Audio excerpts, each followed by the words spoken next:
Welcome, everybody, to another great episode of the Beyond Normal podcast, where every founder story is a journey worth exploring. I'm your host, Kenny Groom. Today, I have a very special guest in studio with me. Hello. Yes, Rachel Cash. She is you go by CEO or founder?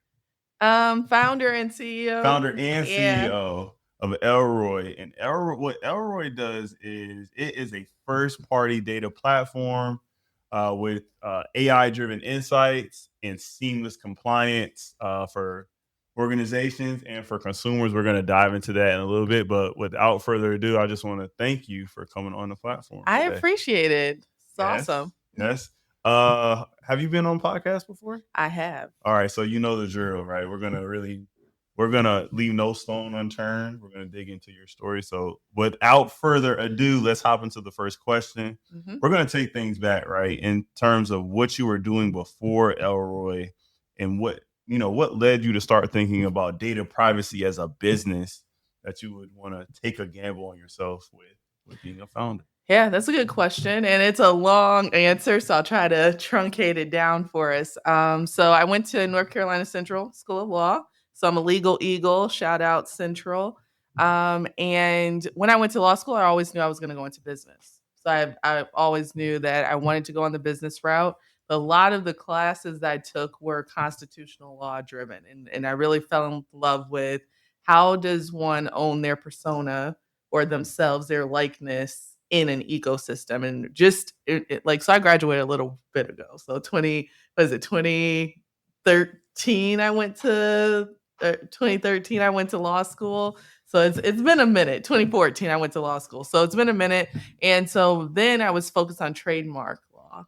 And so think Michael Jordan trademarking his signature, the Jordan emblem. And can individual consumers do that, or individual people do that? It was right in the onset of NFTs and more people putting themselves on YouTube and in the digital economies.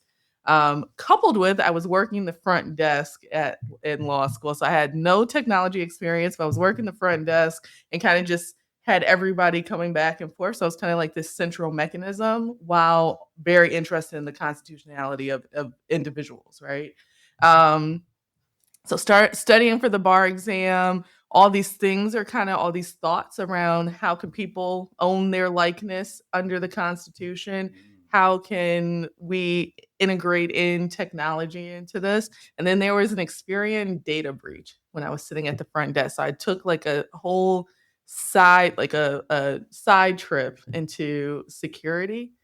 And things just kind of snowballed from there. I did SOX 2 compliance right after law school, just because I got really hyper focused on it. It was just by happenstance. And my first job, there was an opportunity for privacy.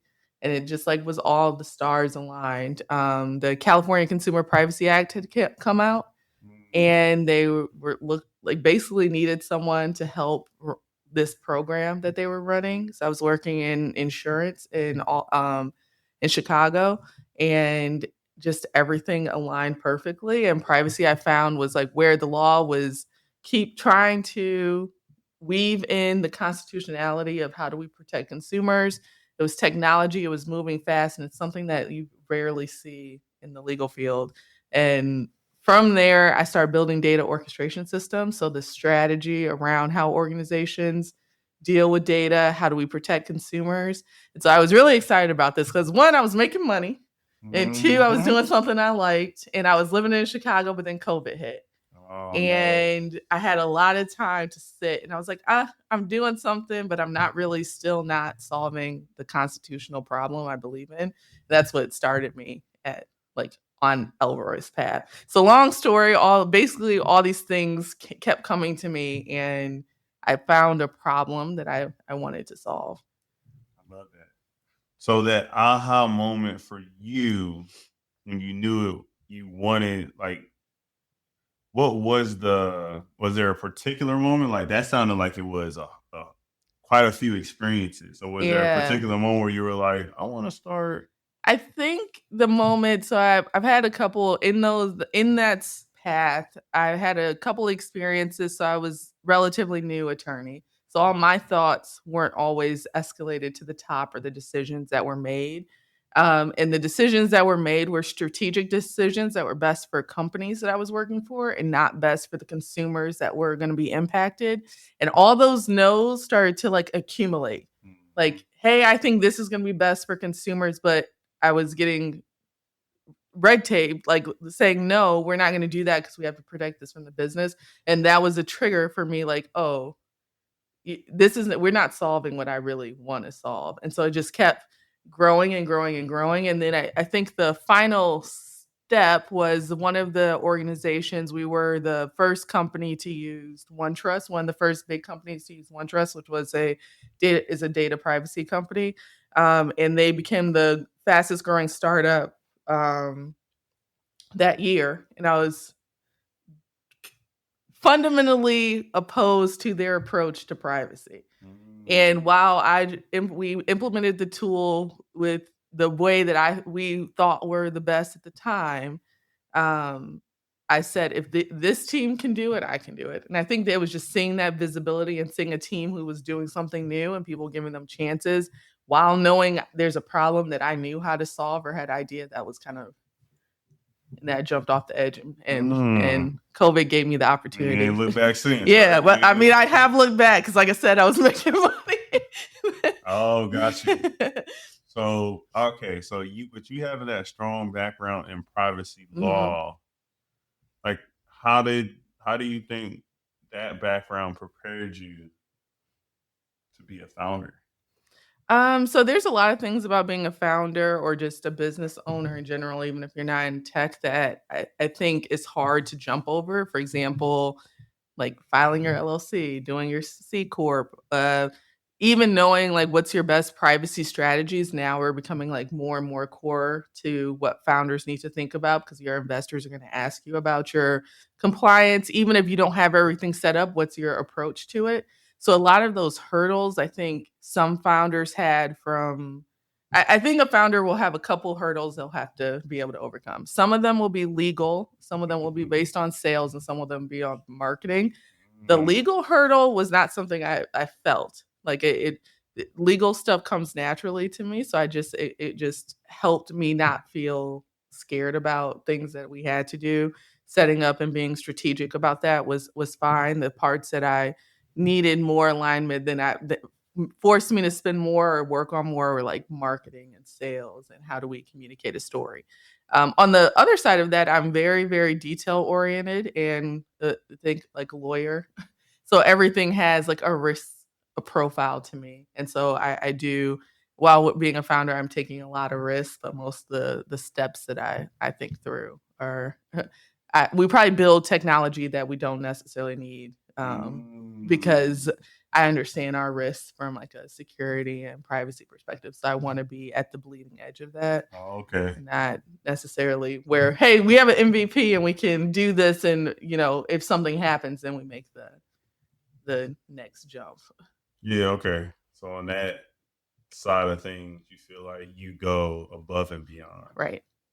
That's good. Okay. That's which I'm sure my tech teams hate. I'm so sorry for anybody who's worked with me from a technology perspective. While I may not understand everything, I'm always like, hey, so here's an issue. Like, how do you know?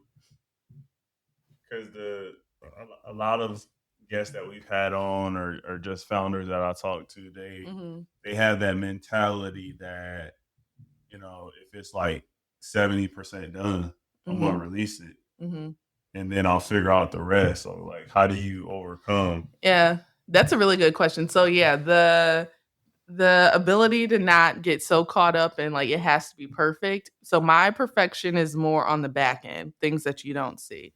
So how our data is being stored in our systems. I really believe in decentralizing data storage, consumers being able to delete their data on demand, having segmentation of our data in our environments, who we're using as a cloud provider at a time is really important. There's big debates. I know a lot of us startup founders do cloud or credit jumping, which I've been, you know, I like credits as well, but you know, DigitalOcean is sometimes it has a little bit more risk then maybe you're using Amazon or like IBM, and it may be more expensive to you. So I think a lot of the stuff that I have lower risk tolerance on are more on the back end, or at least having the documentation that we can prove out. While on the front end, like, yeah, could you make, hey, you're logging into the platform and it may like do something funky and you still release it. Yeah, that's fine. I have like a lot of bandwidth for that, but some things like from our data storage perspective, I don't have a lot of it. Yeah. Okay. So now I hope this doesn't come back to bite me. Like, no, this like, is your perspective. Let's test her system. Oh, got it. So I want to talk a little bit about a lot of startups now, a lot of companies now. You're in the privacy space. Mm-hmm. I think of the word like trust, like you're trying to build trust with your end user, things like that. When you're a startup founder, you have to focus on your early customers. So I'm curious, like, how did you go about building trust with some of those early customers when it comes around privacy and data, which is not a sexy topic? Yeah, that's it. Yeah, no, it's true. It's not sexy, and most of the time consumers don't care about it at all. Like when we talk to consumers, or when we first launched and was like, hey, we're a privacy product, privacy is a right. No one cared. It did not speak to the core. So what we did have to go back and really interview our consumers and understand what they want to see in the next digital economy or ecosystem. Is it really important for you to own your data, or is it really important for you to have action with that data that you now own?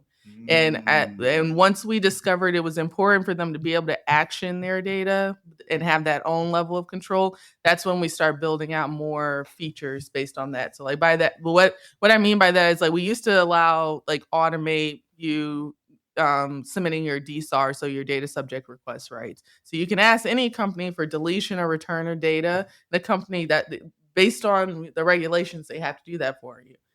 Historically, nobody does that. Yeah, so nobody goes back. You're just not interested. And so what we found is that, okay, maybe you don't care to get access to all your data, but even right now, this is a podcast platform. Having access to your audience and their data would be really significant to you as a business owner. Do you have all that access, and where are all the places that you want it? That you being able to action that means more to you, and that's just us learning to build trust through understanding what the need is and how we can meet the need. And so, and second to that, we go to business owners and bring them onto our platform. And based on that institutional relationship, consumers typically trust us. So we know consumer marketing is expensive. So anybody who does it well, kudos to you. Yeah, I like that. And I think it's interesting because it's like you said, like we kind of give away a lot of we don't give it away, but we just scroll through, like when we download the app, we just as consumers scroll through all like the letters at the beginning, like, hey, like the fine print. Yeah. Like we just want to get to the action, but then there is power in me as a consumer being able to tell somebody how much they can do with my data. Right. Which I have a whole nother like long tangent I could go on of, like, I believe having to accept terms and conditions or like contracts of coercion. Like you don't have any power in that contract. So I don't think those should be legally binding, but I don't think anybody, like, I'm not taking on that fight, but it just seems like you can't force someone to accept everything. It doesn't seem fair. Yeah, that seems like a podcast. Yeah, but we digress. So I'm just like, you brought it up, and I was like, oh yeah, that doesn't seem right either. But and I think where we're going now, I'm curious your thoughts. Like when I think about data privacy, I feel like, me personally, I don't feel like we have a lot of that. Yeah. Right. And so I feel like it's increasing, and then alongside that, we have like something like AI, which is increasing as well. So I'm curious, like, how do you, like, are you thinking that you can use tools like AI to enhance the way, like, someone like me as a consumer or business can own their privacy a little bit more. Yeah. So as we enter into, so this is a great point. As we enter into the intelligence era, right, where we're more reliant on automations and AI, which require more real time data, I think we're kind of like at the right at the peak of like almost the .com boom, the same thing. And as human, like as us as humans, as we engage with technology, we have a very interesting position to take, and we have to make a choice, and that's kind of where Elroy is really trying to be.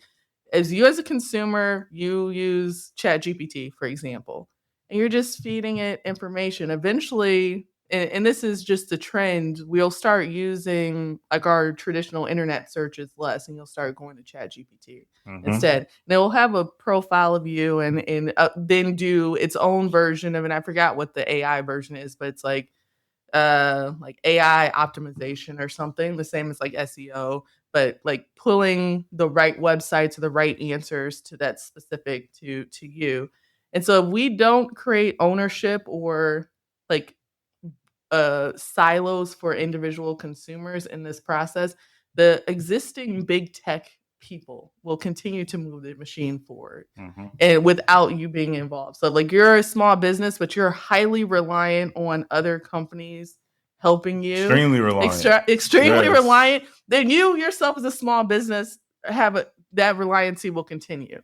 As a consumer, you are in contracts that are forcing you to give stuff without any control. So we will eventually get to places where you have no control and you're being influenced. So like even right now, I think we both, I'm gonna say we're around the same age, but so we grew up in the internet where the internet truly was the internet, right? Right now there's algorithms, it tells you what you like, it tells you, and that will get more and more integrated into everything that we engage with if we don't manage controls. And the only way I'm thinking we can, my viewpoint is to manage controls is who has access to that data and who is giving access and who's revoking access. That's one of the ways I think we can put these controls in. So hopefully I answered your question. Oh, you did. You did. You definitely did. You definitely. You got me thinking too. Like, what exactly am I even like giving away?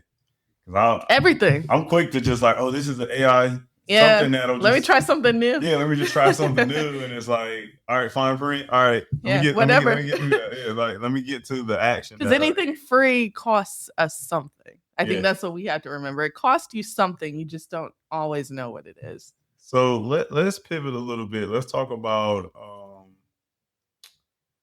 what kind of people are you leaning on right now to build out Elroi? Like, talk about like how you're building your team and what you're looking for there. Yeah, so I think right now I've been mostly building my team based on recommendations, and I'm at another crossroad as part of this journey. When you're beginning, and I think this is probably similar to a lot of founders, there's very specific people that are interested in being in the startup world. You have to have a high risk tolerance. You have to have the ability to know that like some days you don't know when that startup's going out of business. Like you just are willing to do that. And then two, you have to kind of believe in the mission. So I would say just recently, I'm starting to be more focused on individuals who are looking to solve a really big complex problem and understand the nuances of that problem. And I think before I was speaking about my problem, the problems that we were trying to solve, and it was going through recommendations or people around me. And now I'm more so looking at areas where people are already solving or addressing the problem, because we're in a complex problem state. And so again, the pivot now is not so much recommendations as more people who are more mission aligned, and I have more tolerance for what that mission alignment. I'll take more risk on them. So that's kind of where I've been looking for teams. So more in privacy, organizations, starting to build up cohorts in the different like industries we're in. We have a couple beachheads. We're in healthcare, we're in education. So people who are understand the nuance and the insights that need to drive change in those industries. So I'm being a lot more strategic about like who I bring on the team, and opposed to like people are just like, oh, you're doing something cool, I'm willing to. Yeah, and then you're frustrated because you're wasting you're wasting your time a little bit. That can be really frustrating. Yes, and Yeah. You've been through that. Yeah. You ain't gotta say I more. hate it You ain't gotta say no more. for everybody. You ain't gotta say no more. So transitioning a little bit, because the way that you have laid out the privacy focused market in terms of opportunity, it seems like there's space for a whole bunch of players in this space. So what you could sort of advice would you give to someone who's thinking about starting a privacy focused tech company? Like, where should they be thinking? So I think there's two paths. I think you could be a privacy focused tech company. I'll get to that. Or you're a tech company who's going to be dealing with data. And I think more startups should be thinking through their data plan, especially like everybody's like AI powered. Most startups are AI powered, data powered, doing something. As part of that thought process or how you position yourself, it should be able to communicate your privacy by design. How are you dealing with your consumers' data as you collect it, and how is that going to drive your business? So that's one path. So I think that's one thing that should be integrated in every startup or in every business, to be honestly, but mostly with startups.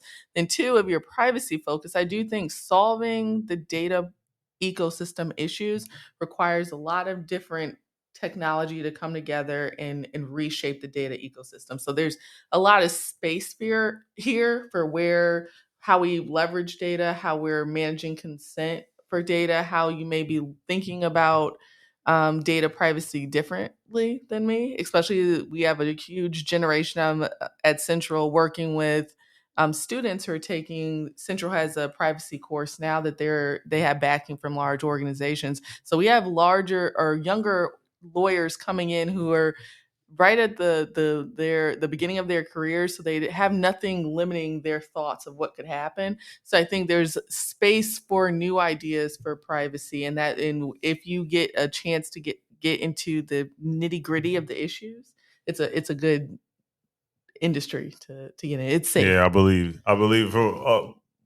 based off of what you're telling me, like, it seems like there's plenty of. I'm a big proponent right now of like B2B businesses, Right. like us having more of those, and so it seems like there's some room for somebody who's coming in new to the space, who's a new attorney or something like that, to put on that entrepreneur hat and create something new.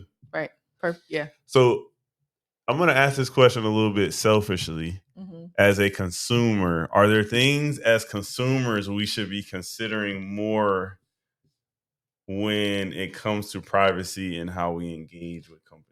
Yeah, so it really is, and I know it's nuanced and it's complicated, but when you have a technology that you're using often, right?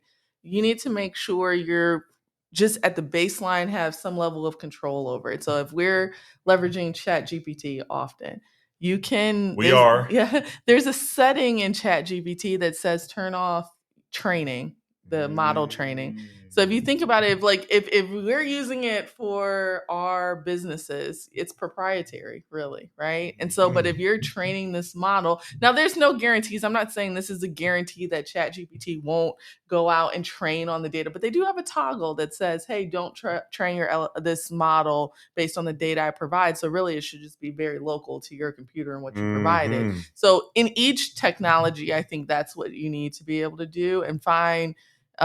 Even if it's very niche or very quick content, of how I can be safer. So we use like Meta a lot. So it's Instagram. They're big policy shifts and making sure we understand the setting features in those policies. You probably leverage YouTube and Instagram and different things. There's settings that let you be public, and then there's settings that's like, yeah, I want to save my searches. So that's how you get your like For You pages. But some of those you need to restart.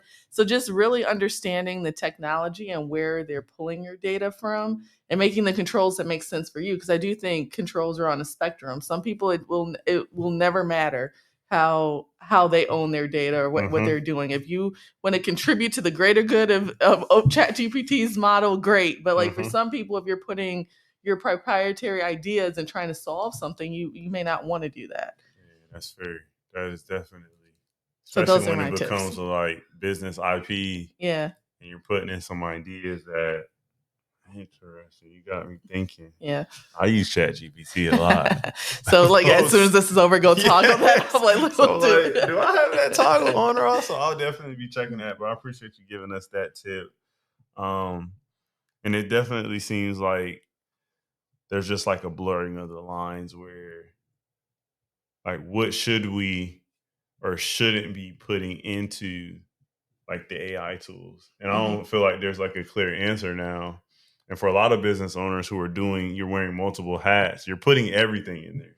Yeah. Like you're putting the essence of your business. So Yeah. it's And important to have some. it's funny because we're like, I think YouTube on July 15th will say you can't have AI creators anymore. Yeah, I saw that. And so they're leading the industry, but we're going to start seeing this across industry. So like, I think us as individuals and creators should also be thinking through what are the rules that we think may impact us and how do we live with that, even if it's micro steps. And so a micro step would be, hey, you can't train on me. But for YouTube, they're like, oh yeah, we're not going to let your platform compete with someone who's just like an AI version or like something that's not human. A human will make money off of them, but it's like trying to limit that, and they're like at this front edge. But I think we also should be at the front end of micro steps that we each should be doing. Yeah, that's a good point. And I did see that YouTube announcement. It's really interesting because like, and then it plays into like monetization and all these things. And it's like, who's supposed to be getting paid off of, there's probably pages with like 100 million views, and it's just like either AI generated or it's like really basic stuff like sleep music. Yeah. And it's like, and then what's blurring the line? What's going too far? Like, what is the difference between me having a automated voice or AI voice say something, and we have like these quote videos that's no one's engaged with. It's just the quote video versus us saying, hey, what should I talk about in this session? Like, where's the line? So again, it's on a spectrum, but I think we are at a unique place, even in our own businesses, to decide what's the line for our communities, the cultures that we're going to be, the culture shifts that we're driving. And it's our responsibility to be like cognizant of that. And so we're in the moment now when it comes to specifically data privacy, like where the change is rapid, regulations or lack thereof, or like conversations are being had. So since we're in the moment now, I feel like the end has got to be on the horizon. So I guess like, what do you see in like the next 5 years? Like, how does this play out in your view? Yeah, so I hope I'm wrong, but I do think AI and the access to data will drive a reduction in the human workforce. I hope that we replace those jobs with other jobs, but I don't right now see that as the trend. So the vision for us at Elroi is that if a human can own all their data instead of these companies, that individual consumer can get paid from their data and bridge that gap of lack of money that we will see in the reduction of the workforce. That's really where we're looking in, is gig economies will shift, actual workforce economies will shift as well, our traditional workforce economies. If we can replace that with like, as a human, your only renewable resource current state is your data. And so we can shift that to say like, okay, you own it and now you can share it like and feed this digital economy going forward. Then that's what we're trying to do. But I do think the foundation of that is based on privacy. Like, your right to do this is based on privacy, and if we don't focus on the privacy part of it, then we won't get that right. So I don't. Again, I'm hoping that like all like 50% of the workforce won't get replaced by like a robot, but like inevitably, I think that's the path we're on from an innovation perspective. We don't do the things we used to do anymore as we automate, and that's just industry. So that's what we're that's really, I don't know like which side I'm on yet. I feel like naturally, if there's all this automation and efficiency, we should be working less. But then to your point, like the extreme of that is to be like, hey, like you can work less, you can work 0 hours because we don't need you. Yeah. So like less goes to zero. Yeah, less goes to zero. I can't pay you. And so that's the part where I don't. Now everybody says that this isn't happening. all the studies say that they're not going to do this. We can't. But like if we look at the trends, like McKinsey has laid off their BAs and their junior consultants. They say those jobs can be replaced. That is something that's across, like, agnostic to industry. Lots of things could be automated, or we have enough information to let someone. Yeah, and then what remains is, I think what remains afterwards is a question, because it's like those could be the jobs that aren't necessarily where people want to go. Like there's no creativity in the job, and maybe like certain aspects are like it's a heavy topic. So I want to segue, right? So when you're not building like Elroi, right, and having these really nuanced, deep conversations on data privacy, like what do you do to recharge? I learned new skills. Okay. So I think and I don't know if this is probably like a bad path for startup founders, but this is my path. I know that being a founder is hard, and we are climbing up a mountain, which half the time we're sliding down. Like, so you climb up 3 steps, you're going to slide down 4 usually.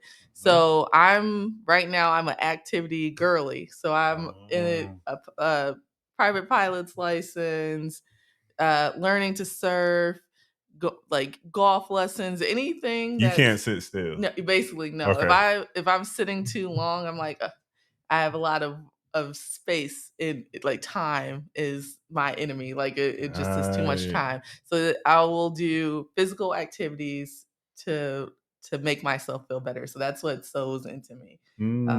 Like learning that, like, it's like I feel like they're like patches, and that's how I take life. Like everything is like a new little Girl Scout patch that I get. Got it. I'm just trying to collect them all. There's nothing wrong with that. There's nothing wrong with that. Like skills. Being active, being outside, especially in the time we're in, we just have so many devices, and it's like easy to not go outside. But then there is value still in like going outside, and like, our elders used to say, like, go outside and touch grass. Like just go out, be with outside of the devices, be with your thoughts. There's power in that. So that's cool that you have the capacity or the flexibility in this moment to be building your passion, and then when you unplug, go outside. I think that's pretty cool.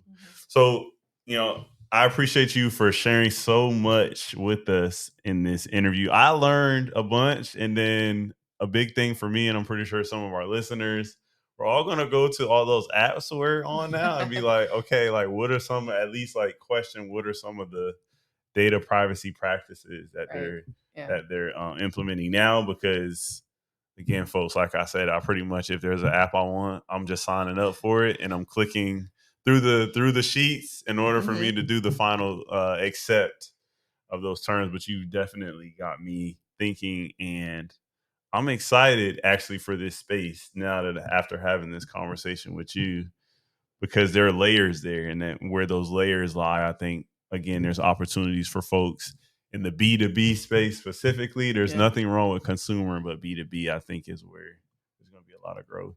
So tell our listeners, how can they connect, keep in the loop on Elroi and all the things that you're doing? Yeah, so we're at Elroi, ELROI.ai is our website. You can connect with us on Instagram. It's Elroi_AI on Instagram. So we're easy to find. Just as a little tidbit, Elroi is named after the Jetsons. So I was about the to son ask you Elroi, even though you're dating both of us right now, but I got excited when you said that. Like, that's the name. That is. I used to watch the Jetsons on Boomerang, so that's where it came from. Don't say you used to. I used to. We used to watch. Watch the Jetsons on Boomerang. That's dope. So that's where it came from. That's amazing.